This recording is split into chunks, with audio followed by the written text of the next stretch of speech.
Raghupati Raghav Raja Ram Patita Pavan. So at least in the current scenario, there is a lot of Gandhi, anti-Gandhi sentiment that keeps happening. There's a lot of things that Gandhi was unfair to the Dalits and he was unfair to a lot of. There's a lot of misconception or anti-Hindu. Yes. Untouchability. Your question, why is there so much anti-Gandhi movement? One of the main sources of anti-Gandhi thinking, anti-Gandhi attitude these days is coming from the Dalit movement. This is my personal view. Others may not agree. This is gross misreading of Gandhi by Dalit intellectuals and social leaders and political leaders. To understand this, and I would very much like to read your book, Ramdas ji, that you've done a book on Gandhi through the eyes of his adversaries, Savarkar and Ambedkar. Ambedkar in particular, you should see the conversation and the interaction between Gandhiji and Ambedkar. It's remarkable what it reveals about the two personalities. In all his statements and writings and letters, Ambedkar is very harsh, very bitter. You will not find one word of harshness, one word of bitterness in Gandhiji. He stood his ground, so much so that he was willing to lay down his life. The Pune pact. Yeah. The fast went on for how many days? I don't quite remember, but he was almost on his And he could have died. He could have died. And he waited till it was finally okayed from England. So it was not a make-believe fast, it was a true fast. The Pune pact, in my view, has saved India.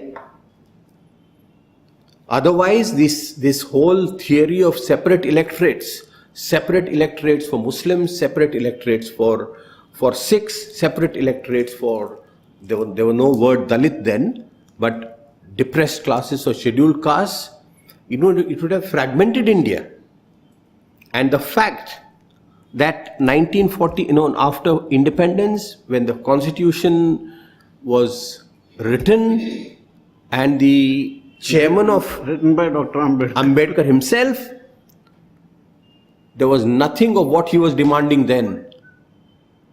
No separate electorates, rather reservations. This is what even Gandhiji had said at the time of the Pune Pact itself. So, my short point is that Dalit intellectuals are deliberately trying to malign Gandhiji, that he was casteist, he was against Dalits, just that the two paths were different. While being different, there was also a lot of commonality in the ultimate goal of creating a society without discrimination, without injustice. And Gandhiji, in fact, pays tribute to Ambedkar for leading a very spirited campaign from his own point of view, which he respects, saying that he's doing it because he has himself experienced all the indignities and injustices. But now when we look back 70 years later, we should see that these two paths are complementary. They don't oppose each other. In fact, this Pune Pact, there are people who believe that it is Dr. Ambedkar who made Gandhi more aware of the problem of the Dalits. I somehow think that if there are some few failures in Gandhi's life, this is one, that he formed Harijan Seval Sangh. And that is because before that, his constructive program and whatever he was doing applied to everyone. He made no distinction. I mean, for example, prohibition. Ambedkar wanted prohibition. Ambedkar wanted his followers to give up drink. Many of them had ruined themselves.